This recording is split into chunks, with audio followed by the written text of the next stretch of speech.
Selamat siang Alex dan Dek Pipin. Selamat Selamat siang, Mas siang. Yoga.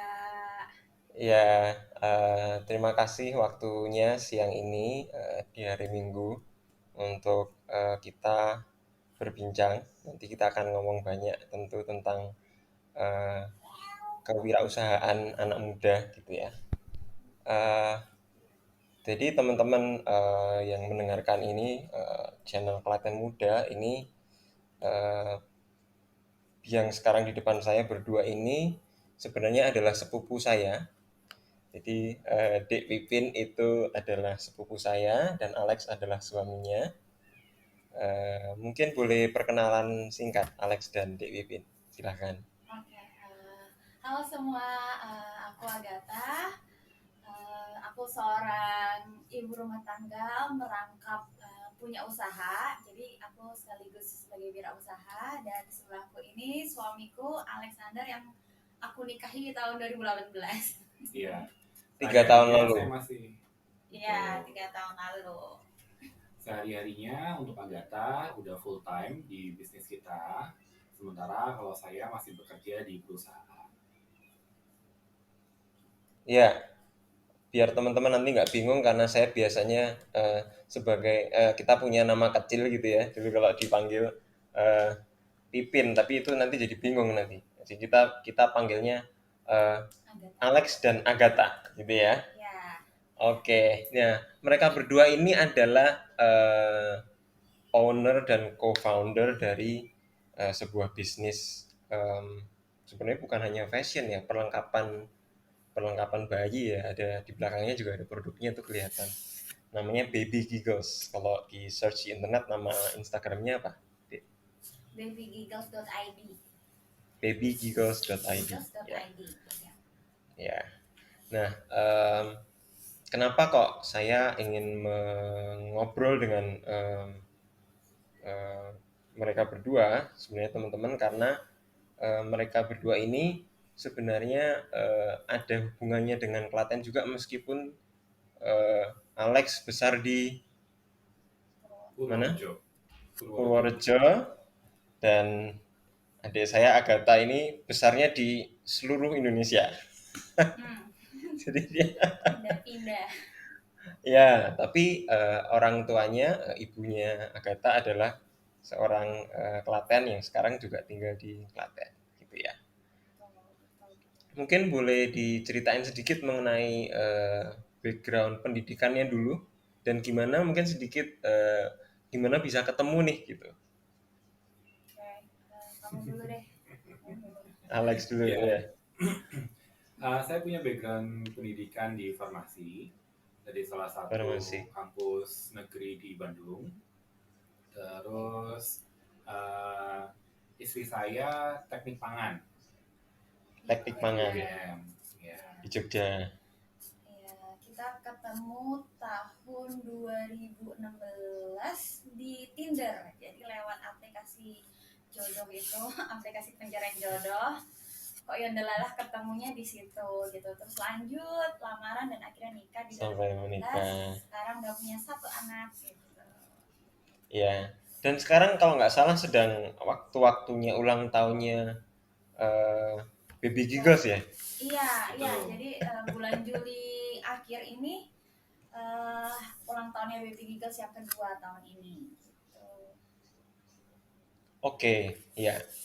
Kita sekarang move ke ini ya, ke mengenai bisnisnya ya. Jadi mungkin bisa dijelasin sedikit kalau yang saya tangkap sebagai eh, apa ya, sebagai orang yang di luar dan sekaligus juga konsumen awal gitu ya. Kita nangkapnya Baby Giggles itu em, dia jual produk-produk bayi berhubungan dengan pakaian dan aksesoris yang lain. Mungkin bisa dijelasin sedikit tuh Baby Giggles ini apa dan kenapa kok waktu itu kepikiran pengen mulai bisnis gitu. Karena yang aku tahu eh, kalau Alex sampai sekarang masih bekerja profesional di perusahaan, tapi kalau Agatha kan dulu awalnya juga di korporasi ya Ya, gitu. Mungkin bisa cerita ya. sedikit. Oke, Oke, jadi aku tuh begitu lulus kan kerja di tahun 2015. Setelah itu kerja 3 tahun, akhirnya aku nikah dan hamil. Nah setelah hamil itu kan apa ya? Aku tuh mikirnya gini, setelah melahirkan itu rumahku tuh posisinya jauh banget dari kantor. Jadi kalau mau ke kantor itu aku harus naik kereta dulu, terus naik gojek. Pokoknya kurang lebih 1,5 jam buat nyampe kantor. Nah dari situ tuh aku kepikiran, ya ampun ketemu anaknya kok dikit banget gitu, jadi ketemunya cuma malam. Nah karena ada rasa kayak apa ya, rasa bersalah ninggalin anak gitu, aku pun minta izin ke suamiku, ke Alex, aku boleh nggak kalau aku itu kerja dari rumah gitu. Sempet-sempet awalnya itu memang sempet aku tuh cari bisnis itu melalui pameran franchise. Jadi sebelum bikin Baby Giggles, setelah memutuskan untuk desain, aku tuh memang lagi cari-cari apa ya, cari bisnis gitu, buat buat kerja dari rumah, buat nyari sampingan, pokoknya biar sibuk aja gitu. Nah dari situ aku udah mulai nyari ikut pameran franchise, lihat kira-kira bisnis apa yang cocok sama aku gitu. Tapi ternyata franchise saat itu belum ada yang cocok sama aku. Terus aku kepikiran kalau sebelum aku bikin Baby Giggles, aku tuh sempet di kantor itu curi-curi waktu buat bikin online shop. Nah ini sebenarnya nggak boleh dicontoh ya gitu ya, ini nggak boleh dicontoh. Jadi Asal nggak ketahuan waktu itu, bos. iya saya nggak ketahuan bos, bener. Jadi aku tuh sempet curi-curi waktu buat bikin online shop yang bergerak di bidang fashion wanita, dan itu gagal, bener-bener gagal, alias nggak ada yang beli, nggak ada yang lihat, dan nggak ada yang chat gitu, pokoknya gagal.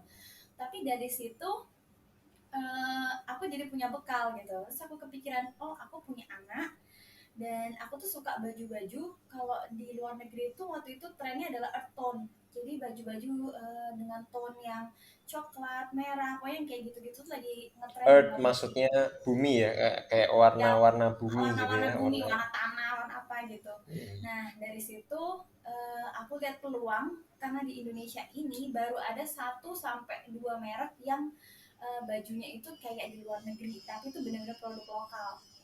Nah dari situ aku lihat peluang kalau belum ada toko online yang bergerak dan mengkurasi brand-brand lokal jadi satu tempat gitu. Aku melihat peluang itu bahwa oh kayaknya produk fashion bayi ini bisa bertumbuh nih gitu di zaman yang serba online ini gitu. Terus aku juga melihat kalau misalnya sampai aku nggak laku nih dalam jualan ini, aku bisa nyumbangin, aku bisa pakai buat anakku. Jadi pokoknya dari situ aku kepikiran bahwa oke, aku akan bisnis fashion anak, aku akan ngumpulin brand lokal itu jadi satu. Jadi harapannya orang-orang itu nggak kesusahan check out. Jadi kalau check out itu nggak yang ke brand ini tapi lewat Baby Giggles aja. Kayak Matahari, kayak Sentro gitulah Baby Giggles gitu. Situ. Oke, Ya, nah jadi waktu itu Alex, Alex gimana sebagai suami waktu itu mudah nggak untuk menyepakati itu atau menyetujui rencana itu gitu? ya, jadi memang sebenarnya kita berdua jauh sebelum menikah pun udah ngobrol-ngobrol gitu ya. Gimana nanti kalau kita udah nikah, kalau kita udah punya anak, optionnya apa aja? Itu kita udah sempat bicarain sih. Dan memang opsi untuk Agatha tinggal di rumah dan membuka bisnis itu sudah sempat kita pikirkan Dan gitu hitung-hitung. dan kita perhitungkan. Jadi memang sebelum uh, anak kita lahir, kita sempat udah punya tabungan, walaupun nggak banyak, dikit gitu. Cuma at least tabungan itu kita bisa pakai untuk starting bisnis baru gitu. Nah, waktu itu sempat lagi ngetren bisnis boba sama bisnis apa namanya minuman-minuman yang kekinian gitulah. Nah, Ya, awalnya kita kepikiran untuk buat bisnis di sana gitu karena kan sistemnya franchise mudah, simple gitu ya. Tapi setelah kita lihat kanan kiri kok kayaknya kurang serap gitu dengan bisnis kayak gitu. Kayak kayaknya bisnisnya cepat banget trennya berganti, apa ya bisnis yang lebih sustainable, kita sempat pikir kayak gitu. Kemudian karena saat itu lagi sering-seringnya butuh beli pakaian buat bayi baru lahir, butuh kebutuhan-kebutuhan anak, akhirnya istri kepikiran kan, eh, ini ada produk bagus nih di Shopee, di Instagram. Dia lagi buka untuk kepeluang kita jadi uh, reseller gitu. Mau Hmm. nggak buat join gitu. Terus nanya-nanya kan berapa modalnya, kemudian uh, kompetitor yang udah ada di pasaran siapa aja gitu. Terus akhirnya kita decide, oke ini masuk akal dari sisi budgetnya affordable saat itu, dari sisi peluangnya kita merasa ada, dan dari sisi kegunaan jelas, dari sisi passion ada gitu. Karena kan kita sehari-hari ngurusin anak gitu, jadi kita tahu gitu. Nah, akhirnya tercetuslah Baby Giggles. Oke.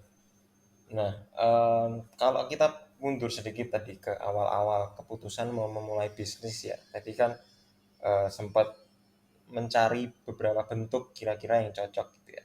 Itu yang pertama. Kemudian yang kedua kan tadi karena sudah punya tabungan ya, setelah menikah sudah ada tabungan. Nah, boleh share nggak apakah akan tentu ada dari waktu itu kan masih hidup sehari-hari dari gaji ya. Dari gaji kemudian ada tabungan. em, nah, tabungan ini apakah sebelum menabung untuk bisnis ini ada tabungan lain yang sudah pos lain yang udah disisihkan dulu? Mungkin teman-teman yang keluarga-keluarga muda di Klaten juga pengen tahu. Kita kan mulai bisnis umur 20 berapa ya? 25. Aku sekarang umur berapa aku lupa. Kamu 26. Kamu 26. Istri 26. Jadi kita baru nikah 1 tahun, dan posisi kita di perusahaan juga belum yang established banget. Jadi dari sisi tabungan ada, kita punya pos tabungan, cuma nggak banyak. Tapi memang kita pisahin antara yang kebutuhan urgent, kebutuhan pokok, sama kebutuhan yang sifatnya itu adalah untuk masa depan, termasuk bisnis pada saat itu. Nah, jadi memang ketika akhirnya kita memutuskan untuk ambil uh, peluang ini, itu memang udah nggak kebingungan sih ngambilnya dari mana. Walaupun tetap harus ditambah-tambahin karena nggak cukup tetap Dan aku awalnya. nyairin BPJS Ketenagakerjaanku waktu itu buat nambahin modal Baby Giggles gitu. Oke, jadi ini kalau orang kan pengen yang lebih pokok dulu ya gitu. Jadi mungkin ada yang untuk anak, kemudian baru ada yang disisihkan. Oh ini untuk yang lebih ke mungkin nambahin second source of income gitu ya di keluarga ya, baik itu investasi maupun berusaha. Nah, kenapa kok waktu itu berani langsung terjun ke berbisnis? Karena berbisnis itu kan resikonya ada di kita ya. Kita seluruhnya, kita yang mengerjakan, duit kita sendiri. Sementara misalnya berinvestasi di saham atau yang lain kan lebih, kalau perusahaannya sudah cukup benefit kan kita pindahin gitu ya, resikonya di dia gitu. Kenapa? Karena kalau aku sendiri simple, karena cuma pengen lebih sibuk aja Mas Yoga di rumah. Jadi selain sibuk, aku udah siap sebelum aku ngeluarin uang tuh. Aku bener-bener itu uang tuh berharga banget Mas Yok. Jadi aku bener-bener udah siap kalau sampai aku rugi gitu, aku nggak ada balik modal, ya udah aku jualan aja di CFD Klaten. Aku sampai pernah mikir gitu, udah ngomong ke ibu, aku jualan aja di CFD Klaten.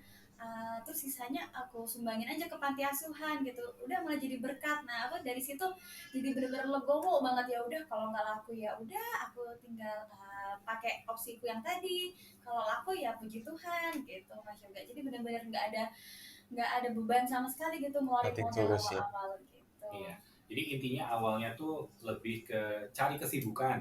Karena kan tadinya bekerja, kemudian di rumah, kan sayang rasanya ya kalau misalnya skill yang udah kita dapat di pekerjaan itu tidak tersalurkan. Jadi awalnya sih niatnya ya udah yang penting bisa ada kegiatan, untungnya berapa kita nggak terlalu pikirin gitu.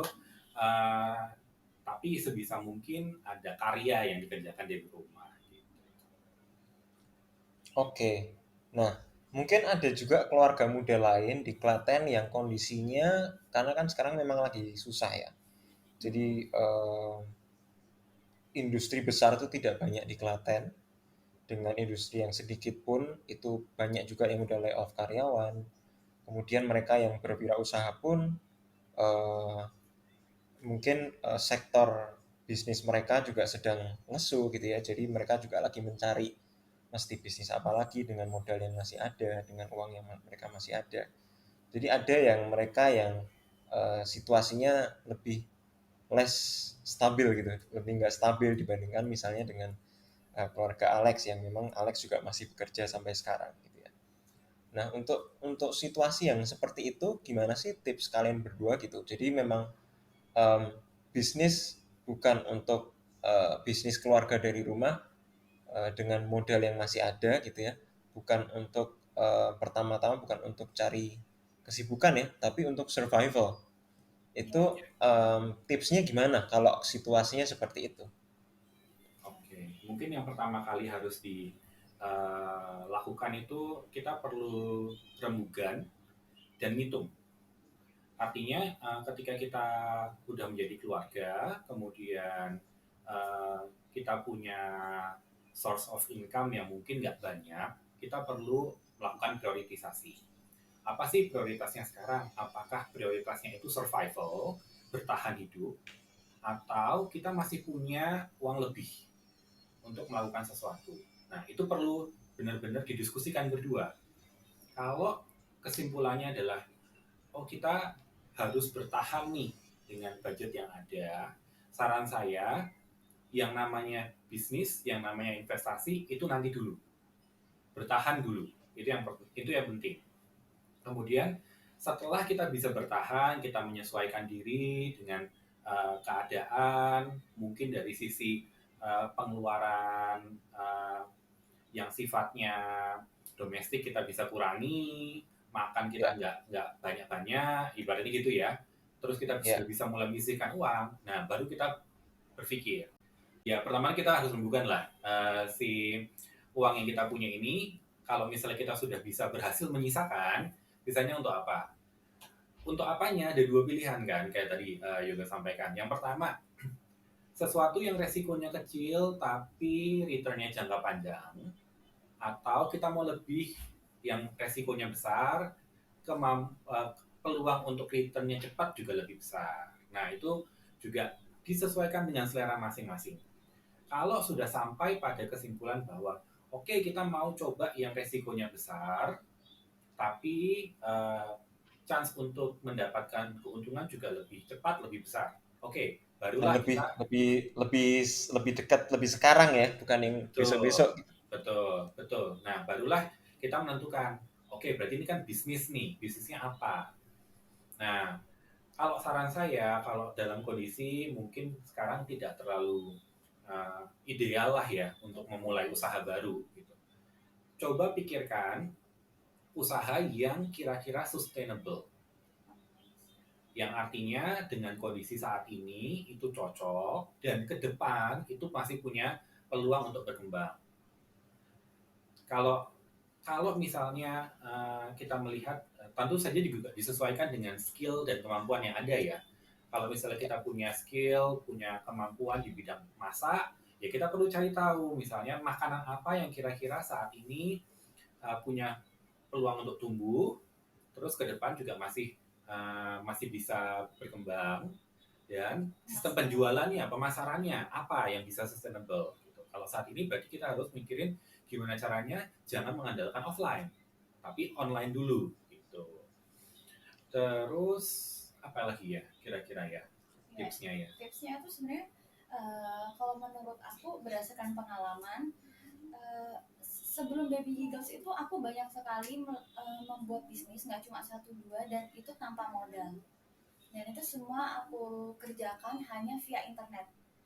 Jadi sebelum Baby Giggles yang aku cerita tadi fashion wanita itu memang nggak berhasil. Tapi setelah itu aku coba jadi dropship makeup. Nah itu lumayan juga pemasukannya. Padahal itu aku sama sekali nggak ada modal. Jadi aku cuma modal belajar di internet, belajar Shopee kayak gitu-gitu, marketplace itu kan gratis semua. Aku ambil kira-kira foto supplier mana yang kira-kira oke buat masuk ke tokoku. Terus aku pakai fitur promosi gratis di Shopee juga ada. Nah setelah itu ada pembeli gitu, pokoknya dari situ semenjak ada 1, 2, 3 orang yang beli, dari situ juga yang beli akan selalu datang walaupun nggak banyak gitu. Mungkin sehari cuma satu, mungkin 2 hari cuma satu, tapi itu udah jadi apa? Udah jadi penghasilan gitu. Dan itu semua aku kerjain tanpa modal. Oke, nah tadi Alex sedikit ngomongin soal mencari model bisnis yang kira-kira cocok sekarang, gitu ya, visible dilakukan sekarang, tapi masih punya peluang juga ke depan. Nah, kita geser ke pembicaraan mengenai itu ya. Em, Salah satu model bisnis tertua yang sudah terbukti ratusan tahun gitu ya, mungkin ribuan ya, itu kan trading ya, jual beli, beli barang punya orang, jual. Awalnya kan Baby Giggles juga seperti itu ya, sebelum kayaknya sekarang udah punya brand sendiri juga untuk beberapa produk. Ya untuk beberapa sih kita branding Satu Hmm. dua. sendiri. Tapi utamanya adalah beli dan jual gitu kan ya. Jual. Ya. Nah, ya, sementara kalau yang kayak makanan tadi kan berarti bukan hanya beli ya, ada produksi di situ baru dijual ya. Nah, kenapa kok eh, merasa nggak bahwa ini salah satu model yang sederhana dan resikonya lebih kecil dibandingin kalau kita produksi sesuatu sendiri gitu. Misalnya kalau dalam hal fashion, berarti kita bikin sendiri bajunya, atau kalau dalam hal makanan, kita berarti bikin sendiri makanannya atau minumannya, bobanya tadi. Menurut kalian berdua, itu setuju nggak bahwa itu cukup sederhana dan sebenarnya resikonya lebih kecil dibandingkan dengan kalau kita misalnya ternak sendiri, terus motong sendiri, masak sendiri, jual sendiri gitu. Setuju banget. Dari sisi resiko memang lebih kecil, tapi perlu diingat juga kalau misalnya kita sistemnya trading seperti ini, itu tetap ada beberapa resiko yang perlu kita Ya, perhatikan. Jadi yang pertama, yang namanya supplier itu macam-macam. Kita perlu punya pengetahuan supplier yang bagus untuk menentukan mana supplier yang bertanggung jawab, yang amanah, mana supplier yang sebaiknya kita hindari. Kemudian dari sisi uh, barangnya itu sendiri, barangnya itu barang yang ibaratnya habis pakai, punya masa kadaluarsa, atau barangnya itu barang yang memang masa simpannya cukup panjang. Nah, kalau saran saya, kalau misalnya mau mencoba yang sistemnya itu uh, lebih aman, lebih resikonya lebih kecil, coba lakukan trading dengan satu pemilihan merek atau supplier yang sudah bagus, yang sudah punya oke. track record, kita bisa lihat.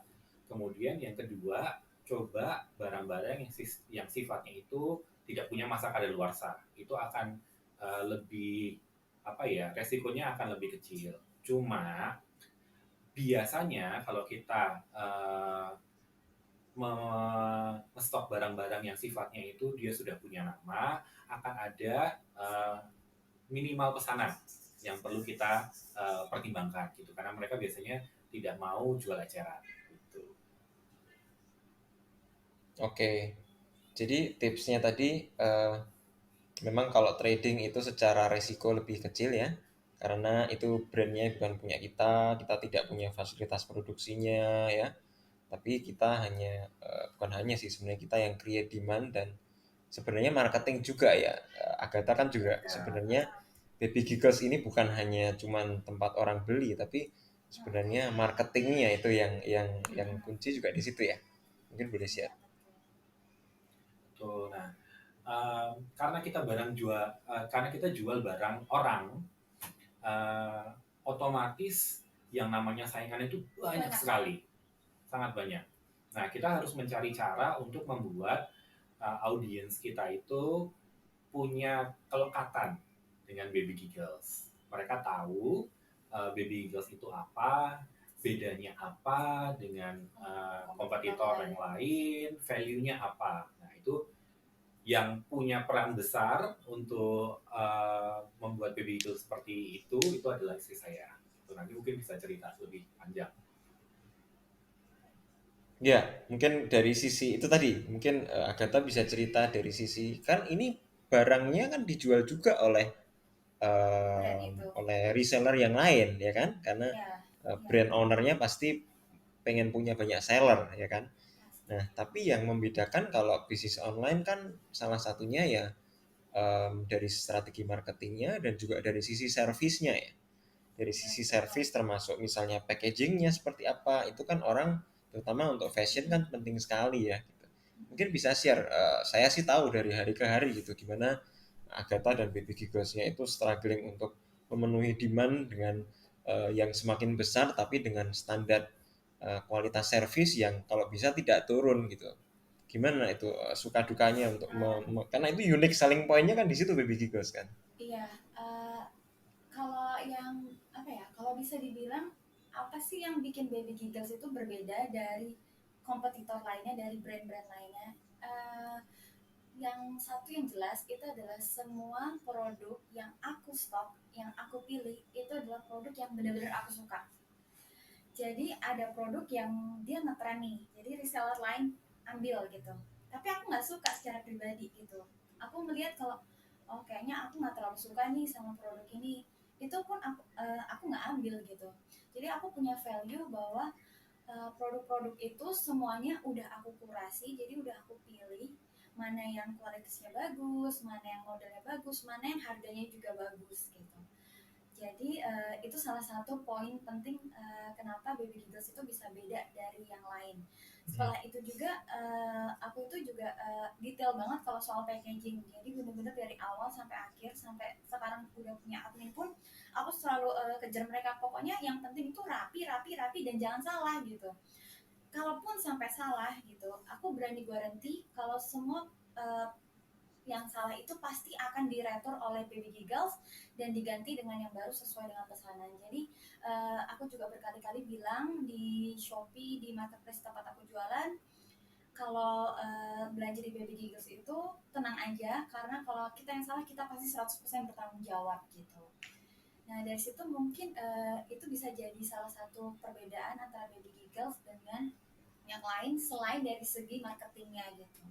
Kalau dari segi marketing memang jujur awal-awal itu aku kenceng banget di iklan gitu, kenceng banget di iklan, baik di iklan IG stories pribadi, IG stories suami juga aku bajak gitu kan, di iklan Instagram itu semuanya aku coba gitu, semua peluang marketing itu aku coba. Budget iklan itu surprisingly nggak mahal loh, 20.000 aku mulai itu waktu itu buat dapetin followers gitu. 20.000 untuk 20.000 berapa? untuk iklan. Iklannya tuh Oke, biasanya itu 1 hari gitu. Jadi kan di Instagram tuh bisa set budget iklan gitu. Jadi startnya dari 20.000 gitu. oke. Oke, jadi tadi yang kita mau ngomongin tentang 5P nih, 5P di dalam bisnis. Tadi kan Agatha juga sempat ngomongin tentang bedanya Baby Giggle sama yang lain itu barangnya benar-benar dikurasi oleh ownernya sendiri, mana Hmm, yang bagus gitu. Jadi juga udah megang dong barangnya dong, udah lihat sampelnya udah, dong pasti udah, gitu kan. Jadi nggak cuma lihat gitu kan ya. iya, Nah itu soal soal produk kan penting banget. Mungkin prinsip yang penting juga buat teman-teman kalau yang mau jual beli seperti ini online ya. Kalau kita sendiri nggak pengen beli barangnya, nggak suka, kita nggak mungkin bisa jualan karena kita sendiri nggak iya mau beli betul, gitu kan ya. iya Bener kan? betul, betul, betul, betul, Iya. betul. Jadi mungkin tips untuk yang produk tadi itu penting banget ya. Jadi kalau soal produknya ini dari 5P yang penting ini produknya itu pertama-tama kita harus konsumen dari produk itu gitu ya. Kita kita juga Yes, senang sebagai pembelinya gitu ya. Dengan kualitasnya, dengan harganya sebelum kita memutuskan menjual gitu ya. jual. Setuju nggak soal itu? Betul. Hmm, Oke. Soalnya Nah kalau kalau sorry. kalau nggak suka sama produknya gitu Mas Yoga, kita nggak suka sama produknya itu otomatis kita nggak ada produk knowledge-nya. Tapi kalau kita suka sama produknya, itu juga kita jadi lebih bisa mendeliver pesan di balik produk itu gitu. Pokoknya nanti Oke. jadi dapat feel-nya gitu kalau kita suka sama produknya. Gitu. Apalagi fashion ya gitu. Nah Ya, kalau soal soal soal harga nih, itu kan soal harga juga soal kalau kita ngeset harga kan juga soal positioning di market ya gitu. Nah, kalau kalau Alex dan Agatha sendiri di awal itu memposisikan secara harga untuk produk baby giggles ini seperti apa sih? Oke, kalau harga kembali lagi karena kita sistemnya adalah trading ya. Jadi kita itu bukan yang pegang merek. Kita menjual jasa kita untuk memperdagangkan merek itu. Jadi yang namanya harga itu memang sudah diatur sama mereknya sendiri. Kita nggak bisa macam-macam lah. Kalau kita turunin, kita kena peringatan. Kalau kita naikin, ya bisa sih. Cuma kan saingan kita banyak gitu. Jadi yang namanya harga untuk di bisnis kita sih kita nggak bisa banyak bermain. Cuma Oke. yang kita make sure adalah barang-barang yang kita stok, barang-barang yang kita jajakan ke audiens kita, itu memang barang-barang yang harganya menurut kita masuk akal untuk kualitas yang ditawarkan. Jadi kita nggak pernah, walaupun kita bisa dikejar-kejar kadang-kadang sekarang sama brand-brand tertentu untuk ayo dong stok stok barang kita kasih free sample, kita kasih yang pertama gratis deh buat baby girls gitu. Tapi kalau kita ngerasa bahwa uh, value for money-nya itu nggak pas, ya kita juga nggak mau gitu. Jadi walaupun barangnya bagus, kualitasnya bagus, tapi harganya kemahalan. Buat kita itu udah jadi warning warning sign juga gitu bahwa kita nggak mau ngasih barang ke pelanggan kita yang nggak cocok gitu antara kualitas yang mereka dapat dengan harganya. Oke. Jadi kitanya sendiri sebagai penjual nih, waktu mau beli barang dari supplier, kita menghubungkan harganya ini sesuai nggak sih dengan kualitas produk atau jasanya yang kita dapetin. Kalau kitanya sendiri merasa, aku sendiri merasa kemahalan, kita mau waktu menjual juga nanti pada akhirnya juga kemahalan, karena kita kan perlu Betul. ngasih untung untuk kita sendiri ya gitu ya. Betul. Nah, satu lagi masalah price.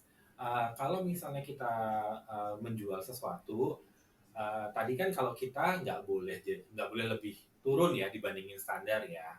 Nah, tapi kalau kita punya produk sendiri pun, prinsip itu saya rasa perlu dipegang ketat. Karena yang namanya eh, persaingan apalagi di online itu ketat sekali. Kalau dulu kita misalnya offline, kita perlu jalan kaki keliling pasar atau jalan keliling mall untuk melihat satu-satu barang dan barangnya pun kan nggak sama ya antara satu toko dengan toko yang lain.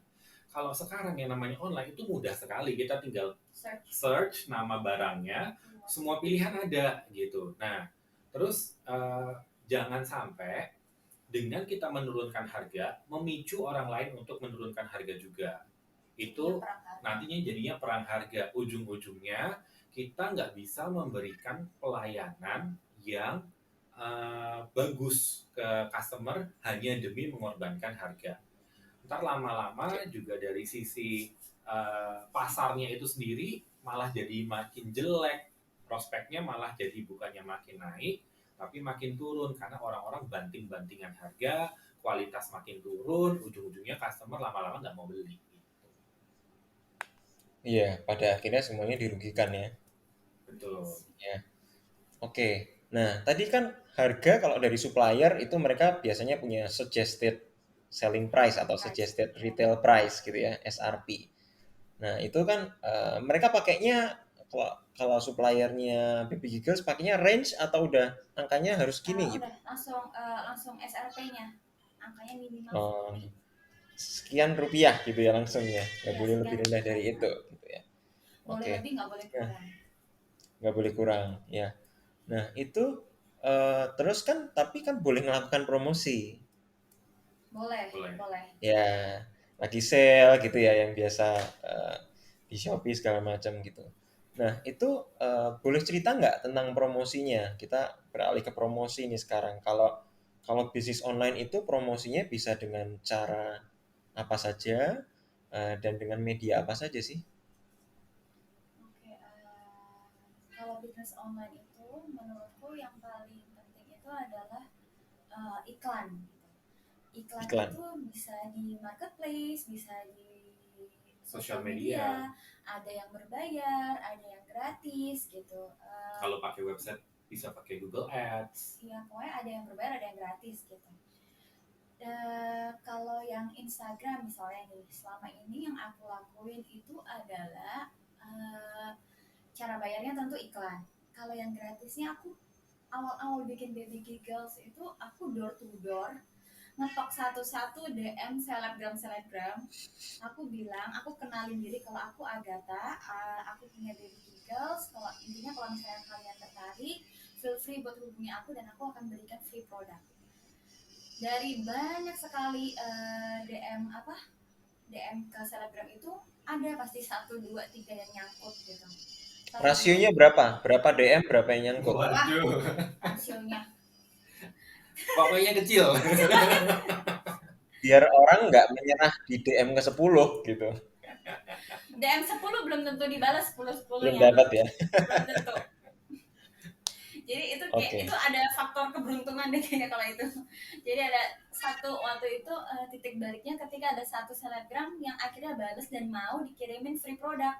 Nah dari situ aku kirim free produk ke dia dan ternyata responnya luar biasa. Nah titik balik Baby Giggles tuh juga ada di situ. Begitu ada selebgram itu mulai masuk, penjualnya langsung meningkat.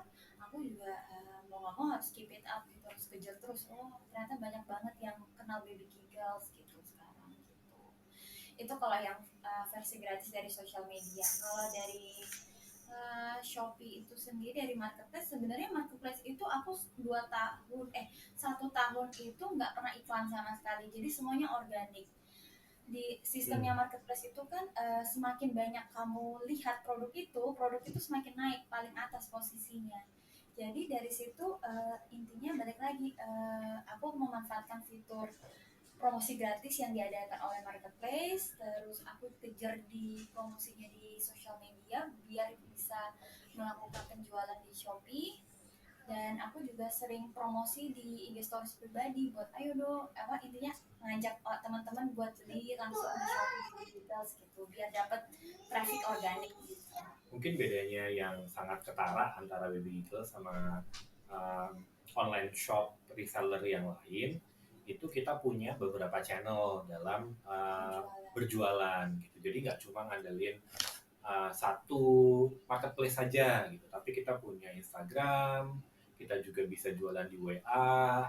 Dari situ kita sempat pernah nyoba website juga gitu, walaupun gagal. Uh, tapi kita mencoba untuk memperluas sebanyak mungkin uh, Pintu. pintu-pintu yang bisa dilalui pelanggan untuk melihat dan membeli produk kita. Gitu. Oke. Nah, ini kita udah geser ke place nih. Kalau dulu conventional business kan fisikal ya, belum online nih offline. Jadi kalau dulu orang nyari kalau mau buka toko toko bayi di mana ya tempatnya yang pas. Kalau sekarang kan orang ngomonginnya marketplace yang mana ya gitu atau sosial media yang mana ya yang mau dipakai gitu. Sekarang Alex tadi cerita udah udah mulai diversify ya, udah mulai cukup banyak cara orang bisa menjangkau, bisa beli produknya Baby Giggles, bisa lewat ABCD. Tapi waktu mulai apakah sudah sebanyak itu atau memang mau fokus dulu di Instagram dan marketplace tertentu? Iya, fokus dulu. Tapi ya lumayan banyak ya. Aku juga nyediain WhatsApp, aku Hmm. juga nyediain Shopee, dan aku juga bisa DM Instagram waktu Lebih itu. tepatnya fokus tapi langsung banyak. Ya, Oke. Jadi memang Ya. kita ngeseriusin semuanya. Jadi uh, dari awal itu memang channel utamanya itu dari satu marketplace dan satu sosial media. Dan kita memang memperlakukannya itu sedikit berbeda. Jadi untuk marketplace ini itu adalah tempat orang untuk check out, untuk beli, sementara sosial media itu displaynya kita. Ibaratnya tokonya kita lah. Baru kalau mau ambil-ambil barang, bayar di kasir itu masuknya ke Shopee gitu, Marketplace. ke Oke. marketplace kita, benar. Jadi memang kita coba untuk mengambil sebanyak mungkin penonton dari channel yang berbeda sih. Oke, oke, itu pelajaran yang menarik sekali ya, karena banyak orang yang bingung gitu, sebaiknya pilih yang mana nih gitu kan, ada banyak sosial media gitu ya. Mungkin kalau sekarang kalau yang bisnisnya yang eh, orang mesti dibujuk dengan mata dulu gitu ya. Sekarang kan kalau orang online kan lihatnya mata dulu kan, barangnya kan nggak di depan kita ya. Jadi kalau Iya. makanan juga gambarnya mesti appetizing, kalau fashion Ya. juga fotonya juga mesti bagus gitu. Ada tips nggak? Kayaknya ini kalau yang soal produksi atau udah punya karyawan untuk yang memproduksi konten-kontennya itu. Kalau dulu kan Agatha kerjain sendiri tuh foto-fotonya satu-satu. Masih aku kerjain sendiri. Soal itu Sulit masih ya belum bisa untuk, diserahin ke orang lain ya. Iya, ya sulit untuk nyari karyawan yang punya taste yang sama. kita mau gitu. Jadi ya sebenarnya kita udah mulai kepikiran buat punya karyawan khusus untuk itu sejak tahun lalu bahkan. Cuma masih belum ketemu yang pas. Oke. Nah, ini kita udah geser ke yang kelima nih tentang people-nya nih. Dulu kan cuman sendirian, ya berdua deh sama suami ya gitu. Terus Mm-mm. sekarang karyawannya udah 7 ya, kalau nggak salah ya. 5 tetap, 2 freelance. Jadi 2 itu kalau misalnya lagi Hmm. banyak, aku biasanya panggil gitu. Jadi Tapi ya langsung dari awal-awal nol itu ke 5 atau bertahap enggak gitu? Enggak, Bisa cerita? bertahap, bertahap. bertahap. Jadi aku tahun lalu itu sempat hire 1 orang di bulan Februari gitu. Tapi habis itu kan corona tuh. Bulan Maret 2020 corona jeblok langsung turun, aku otomatis nge-cut karyawanku yang satu itu gitu. Tapi setelah ada pandemi, ternyata bisnis online itu makin banyak peminatnya. Aku mulai kewalahan lagi, apalagi waktu itu pandemi yang 2020 itu bertepatan dengan mau lebaran. Orang dapat THR, dapat bonus. Tapi Itu nggak bisa belanja tapi nggak bisa belanja offline. offline. Jadi bener-bener Ya. aku sadar ternyata wah banyak banget nih yang belanja online gitu. Nah aku kewalahan di situ. Itu aku bener-bener ngerjain sendiri, dibantu sama bibi aku gitu. Nah setelah itu setelah kewalahan itu aku mulai hire lagi 1 orang. Terus di bulan Agustus hire lagi 1 orang. Jadi 2 orang sampai di bulan Desember 2020. Nah setelah Desember 2020 itu uh, di marketplace itu kan biasanya ada event kayak tanggal cantik itu Mas Yoga. Iya. Nah, biasanya orang-orang itu belanjanya tuh benar-benar luar biasa pas tanggal cantik itu benar-benar beda banget. Oh, Jadi ngejar diskon lah ngejar ya. diskon gitu. Nah, Iya. jadinya dari situ aku sadar wah ini nggak cukup ini karyawanku 2 gitu. Aku harus manggilin bala bantuan banyak gitu buat bantuin packing. Nah, dari situ aku mulai hanya 3 orang sampai akhirnya sekarang itu ada 5 orang dan ada orang juga yang merangkap sebagai finance gitu di Baby Kigels. Kita punya hitungan sih berapa satu orang itu kita bilang produktif gitu. Jadi kalau misalnya kita udah melihat tren kita naik, kemudian dari sisi productivity-nya itu udah nggak masuk range lagi, udah masuk batas atas gitu ya, kita udah mulai berpikir, oke mungkin bulan depan kita udah perlu nambah 1 orang lagi. Gitu. Oke, itu poin penting yang orang-orang pengusaha pemula juga kadang-kadang nggak belum terlalu nangkep gitu ya. Kayak pertama-tama langsung pengen gede gitu ya. Tapi kalau kalau dari ceritanya kalian berdua tadi kan melihat apakah dengan tim yang sekarang ini dia sudah mencapai batas atas dari produktivitasnya gitu ya. Kalau itu kira-kira udah mau mentok langsung baru hire lagi. Jadi nggak apa ya? Karena kan kalau orang produktivitasnya belum belum maksimal, berarti kan kita membayar karyawan kita eh, lebih lebih banyak daripada yang dihasilkan untuk perusahaan gitu kan Betul. ya. Itu penting juga ya sebagai perusahaan yang masih kecil ya. Betul. Kalau kita masih merangkak di awal-awal, menurut saya eh, sebisa mungkin kerjakan dengan SDM yang ada, dengan SDM yang eh, sesedikit mungkin sih, karena kita nggak tahu ya demand-nya itu seperti apa. Kalau udah berjalan seminggu 2 minggu kemudian mikir bahwa oh ini kayaknya kewalahan nih kalau hanya 1 orang 2 orang kita perlu tambah monggo gitu, tapi kalau menurut saya sih agak dihindari ya untuk kita all out di SDM di awal gitu, karena uh, ada untungnya juga loh kalau kita langsung terjun dibandingkan dengan uh, menyewa karyawan, kemudian karyawannya yang terjun di bisnisnya. mengerjakan. Karena jadi kita tahu prosesnya, kita tahu liku-likunya, seluk-beluknya. Jadi nanti kalau misalnya ada permasalahan, kemudian misalnya nih karyawannya nanya, Pak ini kayaknya udah nggak cukup, gini gini gini gini. Kita tuh tahu sebenarnya batasnya tuh berapa. Kita tahu cara ngakalinnya Ya, gimana. oke. Nah, yang terakhir poin tentang karyawan tadi ya, kan ada banyak fungsi nih. Ada yang ngerjain packagingnya, ada yang nge-wrap ya, ada yang ngurusin marketingnya, konten segala macem gitu ya.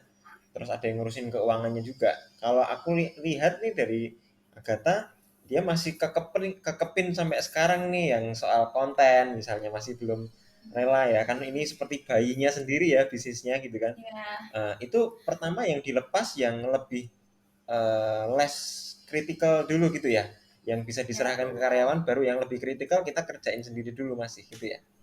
Yang ya, kita lepas itu yang sifatnya repetitif sih, yang tidak Oke. membutuhkan tidak membutuhkan kreativitas, tidak membutuhkan strategi, tidak membutuhkan apa ya uh, manajemen resiko gitu. Jadi benar-benar yang sifatnya itu bisa dikerjakan dari hari ke hari kurang lebih sama, patternnya sama, kita udah buat SOP, dia tinggal jalanin aja.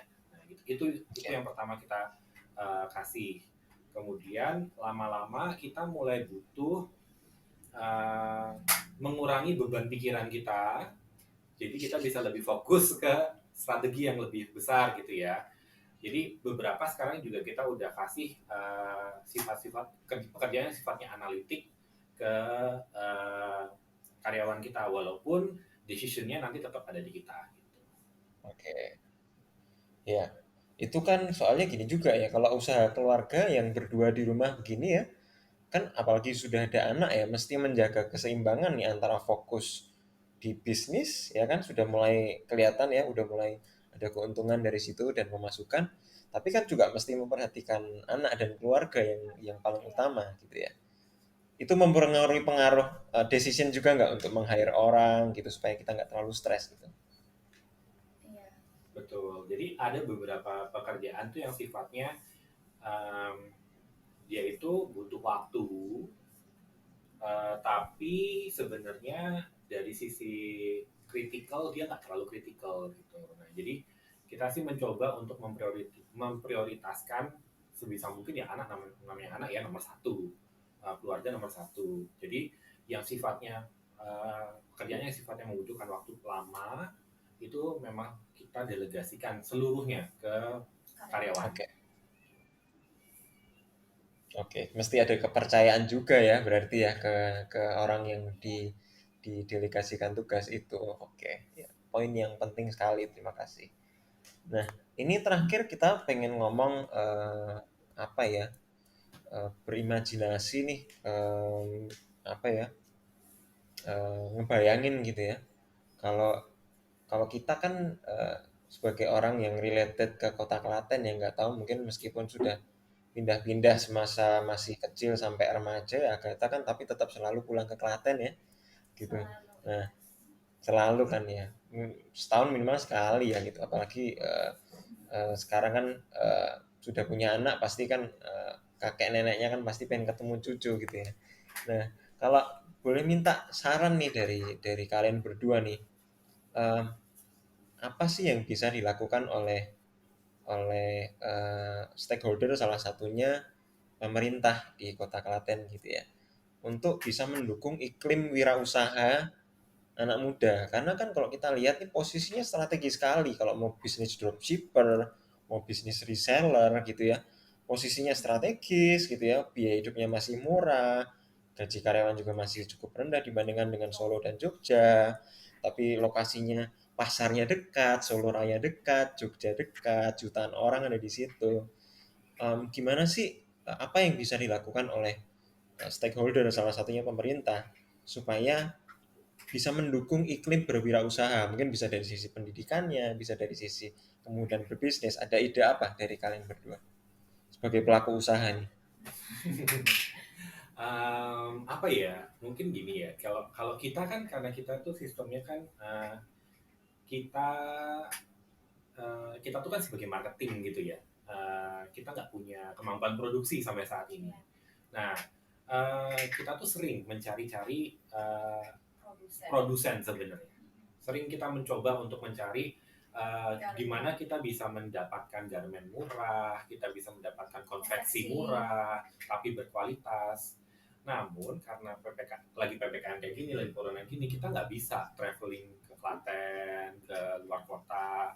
Padahal sebenarnya kalau mau cari sumber daya murah itu kan ya letaknya Banyak di Jawa Tengah, di Klaten gitu kan. Dan Nah, aku juga tahu Betul. kalau di Klaten tuh banyak banget konveksi kecil-kecil, garmen kecil-kecil yang hasilnya juga bagus banget gitu. ya.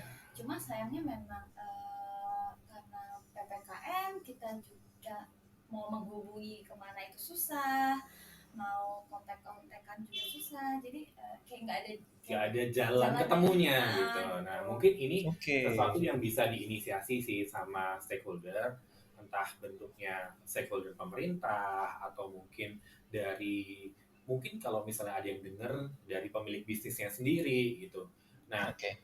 atau dari asosiasi usaha kecil mungkin di Asosiasi. Klaten gitu.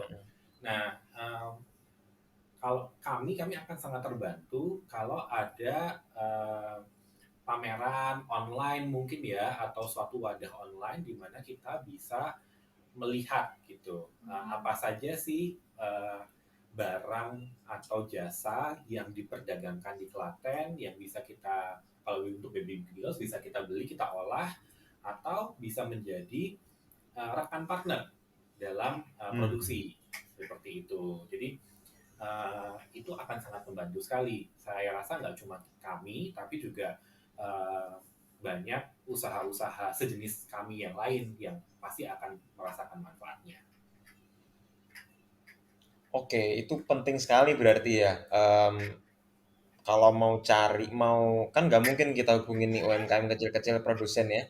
Jadi kalau bisa disediakan wadah di mana one stop di situ kita pengen tahu produsen makanan, fashion dari A sampai Z kita secara virtual ya terutama ya. Meskipun setelah Iya, COVID udah nggak ada, mungkin juga bakalan tetap prefer kalau bisa lihat virtual dulu gitu ya. betul, Katalognya betul. seperti kita apa. saring Baru kan, dulu. Iya, iya, oke. betul, betul. Itu mungkin jadi semacam marketplace tapi yang dikelola oleh kota gitu ya. Jadi kita tahu kan ya kalau sekalian mau ke kota Klaten ada marketplace-nya bisa dilihat dulu. Jadi pas ke sana langsung bisa datengin yang kita pengenin doang gitu ya untuk survei Betul, gitu ya.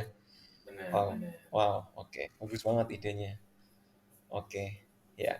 Em, ada pesan-pesan mungkin terakhir sebelum kita tutup mungkin buat teman-teman yang ingin berwirausaha di Klaten dan juga di sekitarnya gitu.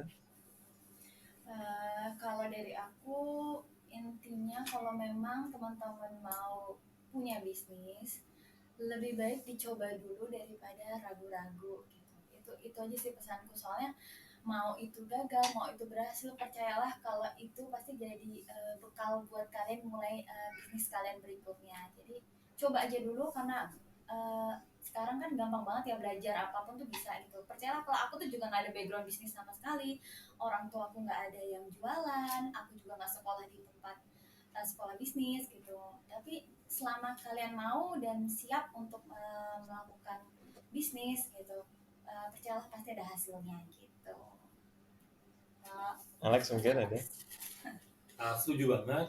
Tambahannya mungkin kalau misalnya kita mau mencoba sesuatu, uh, jangan terlalu banyak mikir, ambil langkah kecil pertamamu, dan cobalah untuk konsisten mengambil langkah kecil selanjutnya. Niscaya, nanti tanpa kita sadari, kita sudah melangkah jauh dibandingkan waktu awal pertama kita mengambil langkah itu. Oke, terima kasih banyak waktunya Agatha dan Alex dan keluarga kecilnya juga yang siang ini sudah berkenan diganggu untuk ngobrol uh, tentang berusaha gitu ya supaya menginspirasi banyak teman-teman muda di Klaten uh, untuk bisa uh, berbisnis gitu ya dan mulai dari rumah mulai segera gitu ya. Terima kasih banyak. Selamat siang. Siang. Terima kasih Dadah. banyak.